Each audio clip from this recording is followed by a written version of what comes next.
I am not fond of watching television serials, पण colour Marathi टीव्हीच्या वाहिनीवर जी मालिका रंगत आहे अबीर गुलाल, त्याचे काही भाग मी जाहिरातींमध्ये बघितले. मला ते इंटरेस्टिंग वाटले.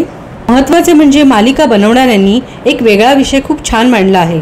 रंगरूपावरून एखाद्या माणसाची परीक्षा करण्यापेक्षा तो कर्तृत्ववान आहे, स्वभावाने कसा आहे यावरून करावी. जिथे माणूस जन्म घेतो ते आपल्या हातात नसते, पण आपले रंग, रूप, उंची ही आपल्याला हेरिडिटरी मिळालेली असते. आपण ती कमवलेली नसते. पण वयाने मोठे झाल्यावर प्रत्येक माणसाला चांगले काय आणि वाईट काय याची जाण होते. त्यानुसार जर त्याला चांगला माणूस बनायचे असेल तर त्याने स्वतःमध्ये काही सुधारणा करायला हव्यात. या मालिकेमध्ये श्री ही दुसऱ्याचा विचार करून वागणारी सावळी आणि निरागस मुलगी, आणि शुभ्रा ही पैशाला महत्त्व देणारी, दुसऱ्याचा अपमान करण्यात मागे पुढे न बघणारी, अशी दोन विरुद्ध व्यक्तिमत्वे दाखवली आहेत.